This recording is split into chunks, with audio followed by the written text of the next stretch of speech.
네, 전화 접속하신 분들 음소거 부탁드리겠습니다. 9월 16일 목요일 NH투자증권 모닝 미팅 시작하겠습니다. 전일 미국 주식 시장은 9월 달 들어서 주식 시장이 다소 둔화되는 모습을 보였는데 오랜만에 S&P 500과 나스닥 모두 0.8%대 상승을 기록을 했습니다. 지난 여름 델타 변이 확산 이후에 계속해서 우려가 제기돼 왔던 경기 회복 속도의 지연, 경기 둔화 우려가 다소 후퇴하는 모습이었고요. 업종별로는 유가 상승에 따라서 에너지 업종이 3.8% 상승을 했고 산업재와 소재 업종이 1%대 상승을 기록하면서 경기 민간 업종이 주식시장의 상승을 이끌었습니다. 앞으로는 이 추석 이후에 이 FOMC와 그리고 이제 테이퍼링에 대한 어떤 이 방향성 이런 것들을 계속 주목하면서 미국의 경기 회복 속도 이런 것들을 투자자들이 계속해서 보고 있고 여기에 따라서 시장이 다소 민감하게 반응을 하고 있는 상황입니다. 오늘은 주식 전략, 산업기업 분석, 해외 주식까지 총 5건의 자료가 준비되어 있습니다. 먼저 글로벌 ETF 월간 ETF 10호로 발표드리겠습니다. 이번 달에는 이 신재생 에너지 관련해서 제가 지난 5호로에서 한번 다룬 적이 있었는데요. 그 이후에 두 번째로 신재생 테마 ETF 관련된 내용을 작성을 했습니다. 저희 리서치 본부에서 이 9월 달 들어서 전체적인 주식 시장 위험 자산의 이 상승 탄력이 둔화되는 국면이다 이렇게 말씀을 드리고 있는데요. 신재생 에너지 ETF 같은 경우에는 대표 ETF인 ICLN 같은 경우에도 연초 이후에 10%대 이 하락을 한 그런 상황이고 미국 주시장이 상당히 강세를 보였음에도 주가가 좋지 않았던 상황입니다. 기존 나스닥 주도주 대비해서 이 작년에 주가가 워낙 많이 올랐기 때문에 올해 이 부진한 모습이 나스닥과의 어떤 이 괴리가 축소될 수 있는 그런 그 상황이 됐다고 보고 있고요. ICLN이라든지 QCLN과 같은 미국의 대표적인 신재생 에너지 ETF도 추가적인 이 반등의 기회가 있다는 생각을 하고 있고요. 그 외에 스마트 그리드, 수소, 폐기물 순환경제, 탄소 배출권 같은 또 다른 유형의 신재생 테마 ETF에서 알파의 기회를 찾을 수 있다는 생각을 하고 있습니다. 이후에 Fit for 55 정책과 같은 탈탄소 정책이 가속화되고 있고요. 저희 이 조윤주 연구원도 말씀드렸다시피 미국의 3.5조 달러 인프라 투자 정책이 통과될 가능성이 높다고 보고 있는데 그 안에 그린 관련된 정책이 상당히 비중이 높습니다.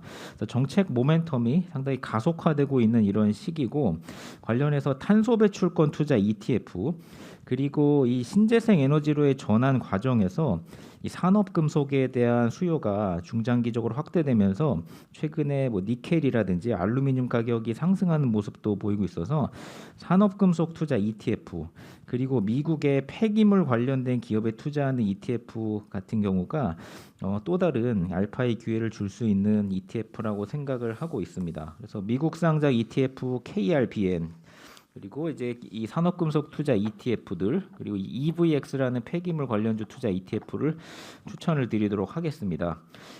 최근에 ETF 시장은 계속해서 테마 ETF 중심으로 상품들이 출시가 되고 있고요.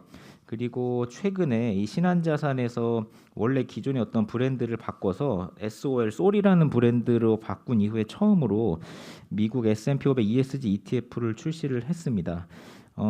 미래자산은 또 추가적으로 3개의 테마 ETF를 선보였는데요. 참고로 미래자산의 이 타이거 차이나 전기차 ETF 같은 경우에는 상장한 지 1년이 지금 안 된 상황인데 순자산 총액이 약 2조 2천억 원에 달해서 상당한 이 강세를 보여주고 있습니다. 마지막으로 저희 추천 ETF를 말씀을 드리겠습니다. 혹시 이제 자료를 보실 수 있는 분들께서는 3페이지, 4페이지 보시면 되는데 주식 시장의 상승 탄력은 다소 둔화될 걸로 보이지만 상대적으로 국가별로는 여전히 미국과 유럽 쪽 주식 시장이 나머지 지역 대비해서 우위에 있다고 보고 있고요.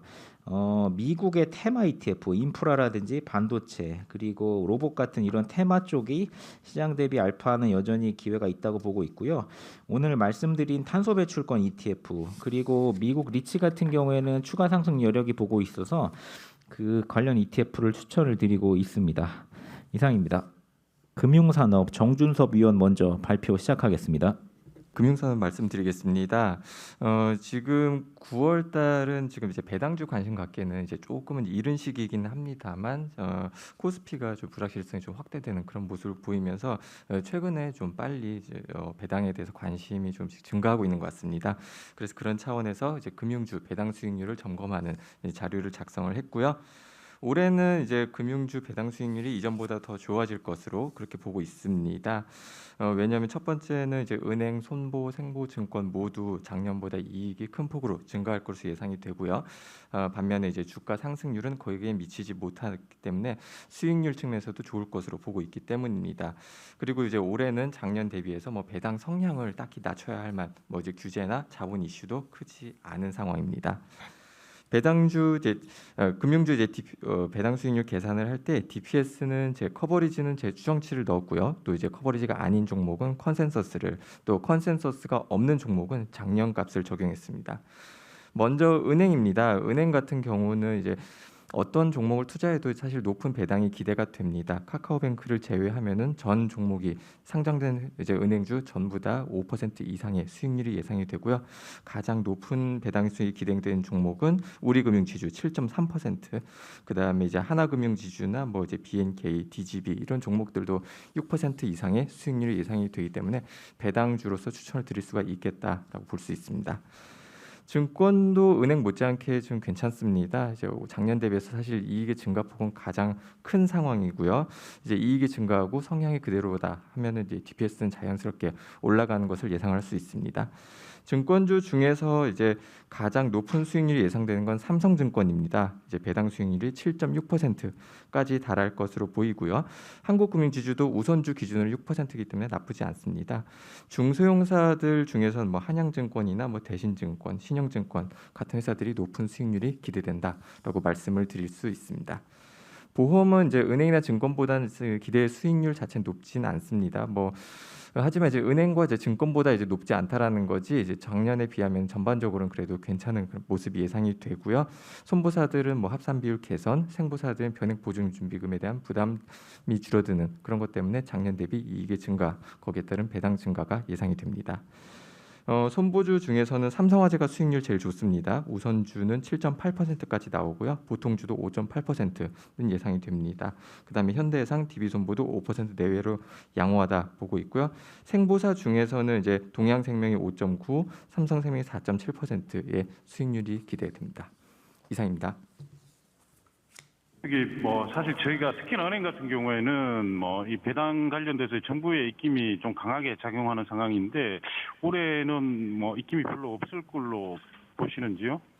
네, 그 은행주 같은 경우는 사실 작년에 이제 정부 규제 때문에 배당 성향이 일시적으로 낮아졌습니다. 2019년에는 대략 한 25에서 26% 정도 배당 성향을 나타냈다가 작년은 이제 코로나19 확산에 따른 이제 그 대응 차원에서 정부에서 20%로 낮춰라라고 주문하면서 은행사들의 이제 배당 성향이 일제히 좀 20% 수준으로 낮아졌었는데요.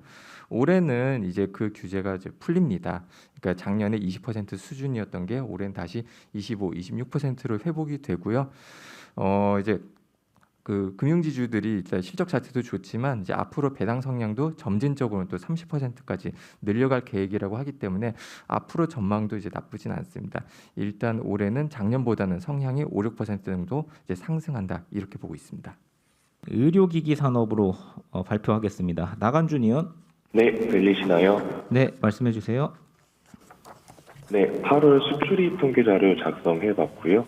먼저 결론부터 말씀드리자면은 8월에는 이제 임플란트를 제외한 전반적인 의료기기, 헬스케어 업종 수출이 다소 부진한 모습을 보였습니다. 다만 지난 이번 달 11일에 공개된 9월 1일부터 10일 잠정치 수출을 보았을 때는 9월 수출은 앞으로 기대해볼 만하다라고 판단하고 있습니다. 세부적으로 살펴보면은 8월 임플란트 수출은 전년 동기 대비 88% 증가했고 전월 대비로는 8% 감소한 모습을 보였습니다. 수출 고성장을 이끌던 중국향 수출이 6월과 7월과 비교했을 때는 감소했지만 전반적으로 임플란트 수출은 견조한 성장세를 보였고요. 9월 1일부터 10일 잠정 수출도 8월 수출의 절반 수준을 보이면서 9월 우수한 수출 성장세가 기대됩니다. 중장기적으로는 중국, 러시아, 터키 등 신흥국을 중심으로 한 구조적 성장세가 기대되어서 임플란트 업종을 헬스케어 의료기기 섹터의 최선호 업종으로 제시합니다. 8월 치과 영상 기기는 전년 동기 대비로는 50% 증가했지만 전월 대비로는 26% 감소했습니다. 전반적인 수출은 부진했지만 미국과 중국향 수출은 여전히 견조한 점이 고무적이었고요. 임플란트와 마찬가지로 9월에 YOY MOM 성장세를 기대할 만합니다. 에스테틱 의료기기는 전년 동기 대비 33% 증가했지만 전월 대비로는 15% 감소했는데요. 2분기에 워낙 수출 고성장세를 보이면서 관련 업체들이 어닝 서프라이즈를 기록했기 때문에 그 기대치와 비교했을 때는 다소 부진한 모습을 보였습니다. 하지만 전통적으로 8월이 부진한 달임을 감안했을 때는 선방한 모습으로 보이고요. 클래시스와 제이시스는 그런 모습을 보였고 루트로닉 같은 경우가 8월에도 오히려 성장하는 모습을 보였는데 이는 앞선 두 기업과 다르게 루트로닉의 경우에는 이제 해외에 탄탄한 직접 영업 마케팅 채널을 보유하고 있기 때문인 것으로 판단됩니다.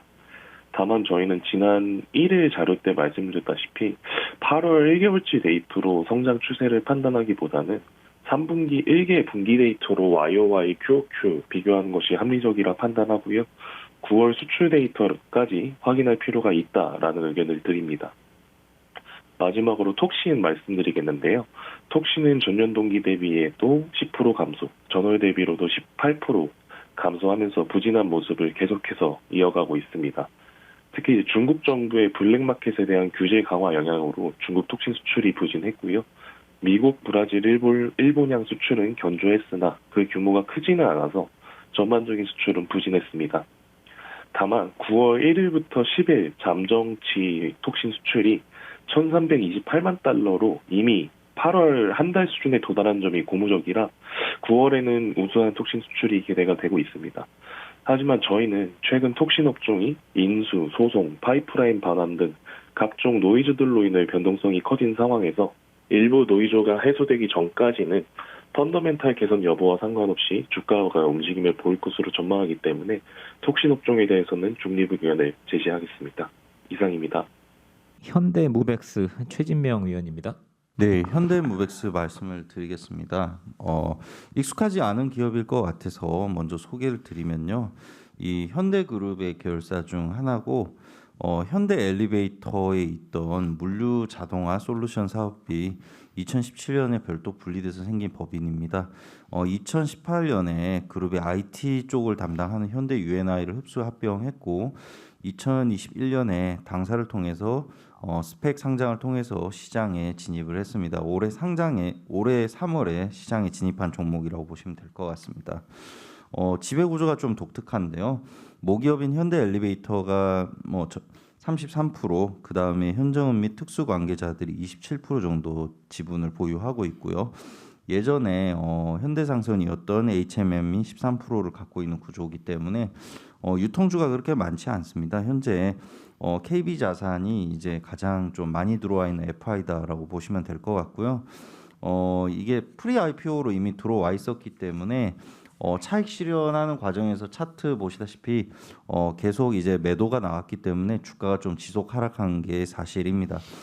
아이러니하지만 이제 프리 IPO 투자자분들이 계속 차익 실현을 하면서 이제 주가가 하락했고 현재 이 회사의 주가 수준은 2022년 기준으로 PER 27배까지 들어와 있습니다. 27배면 사실 이 IT나 이제 이런 그 물류 관련된 이런 솔루션 기업들 같은 경우 평균적으로 멀티플이 25배에서 28배 사이 거래되고 있기 때문에 현대무벡스의 현재 멀티플이 본의 아니게 계속 주가 하락을 하면서 동종업계랑 비교를 했을 때 이제 충분히 경쟁력 있는 가격에 들어왔기 때문에 이제 한번 적극적으로 좀 볼 수 있는 상태다라고 이렇게 보시면 될 것 같습니다. 이 회사는 매출의 대부분이 물류 자동화 솔루션에서 나오고요. 대다수 SI나 이런 기업들이 캡티브 물량에서 매출 대부분을 얻는 이런 구조랑은 달리 현대무벡스는 물류 자동화 쪽에서 캡티브 물량이 전체 5% 미만입니다. 그러니까 철저히 외부에서 영업해서 이제 일감을 따오는 회사이기 때문에 대외 변수에 상대적으로 취약할 수도 있지만 반대로 대외 변수가 좋다면 다른 경쟁사 대비 좀 좋은 성과를 낼 수 있는 이런 부분이라고 보시면 될 것 같습니다. 결론적으로 저희는 현대무백스의 좋은 성과가 지속되리라고 보고 있습니다. 올해 상반기에만 수주가 67% 성장한 걸 확인을 했고요. 수주 잔고도 창사 이래 최대치를 좀 기록한 상태입니다. 현재 온라인 쇼핑 시장이 계속 좀 성장을 하고 있고요. 뭐 쿠팡이나 네이버 그리고 전통적인 유통 회사인 뭐 신세계나 뭐 GS 뭐 등등 전반적으로 현재 유통이나 택배 시장에서 캐펙스가 굉장히 강합니다. 요즘 물류의 운반 기사님들 임금이 계속 올랐기 때문에 그나마 물류센터에서 자동화를 하려는 이런 시도들이 있고 현대무백스가 이쪽으로 좀 특화된 기업이기 때문에 직접적인 수혜를 입는 것으로 일단 판단을 하고 있습니다. 2019년에 매출이 1,720억 원이었는데 올해 대략 한 2,600억까지 매출이 성장하고 내년인 2022년에는 매출이 3,500대까지 증가를 하리라고 보고 있습니다. 성장이 굉장히 빠른 기업이기 때문에 다른 SI 회사보다 성과에 좀 성장성을 저희가 주목할 수 있는데 멀티플도 현재 부담스럽지 않기 때문에 한번 관심을 가지면 좋겠다는 생각으로 자료를 준비했습니다. 이상입니다. 네, 이어서 해외 주식으로 넘어가겠습니다. 중국 자동차 산업 장재영 의원입니다. 예, 중국 자동차 산업 말씀드리겠습니다. 8월 중국 친환경 승용차 내수 판매량은 전월 대비 12% 증가한 25만 대를 기록하며 낮아진 시장 기대치를 상회하였습니다. 중국 승용차 연석회는 경주한 수요와 향후 자동차용 반도체 공급 개선을 근거로 2021년 중국 친환경 승용차 판매량 전망치를 기존 240만 대에서 300만 대로 상향 조정했고 친환경 승용차에 대한 높은 구매 의사와 계절적 성수기 효과까지 고려하면 연말까지 친환경 승용차 판매량 증가세가 이어질 것으로 예상됩니다. 다만 중국의 친환경 승용차 판매량은 2020년 7월부터 전년 대비 증가세로 전환하였는데요. 전년 대비 증가율이 2020년 7월 30%에서 9월 84%, 10월 111%, 11월 139% 확대되어 전년도 역기조 효과로 인해 중국 친환경 승용차 판매량 증가율은 점차 둔화할 것으로 예상됩니다. 한편 미국과 유럽의 친환경 승용차 시장은 정부 지원 정책과 이연수에 힘입어 2022년 고속 성장할 것으로 전망되는데요. 중국 내수 비중이 높은 친환경 승용차와 2차 전지 기업보다는 해외 매출 비중이 높은 2차 전지 소재 및 원료 기업이 수혜를 입을 것으로 보입니다. 특히 중국 원료 기업은 남미, 호주, 아프리카 등 해외 소재 광산을 다수 보유 중이어서 미중 무역 분쟁이 심화되는 경우에도 해외 광산에서 바로 수출할 수 있다는 점에서 피해 가능성이 제한적이라 판단하여 소재 기업보다는 원료 기업이 상대적으로 투자 매력도가 더 높다고 판단합니다. 이상입니다. 이상으로 9월 16일 NH투자증권 모닝미팅 마치도록 하겠습니다.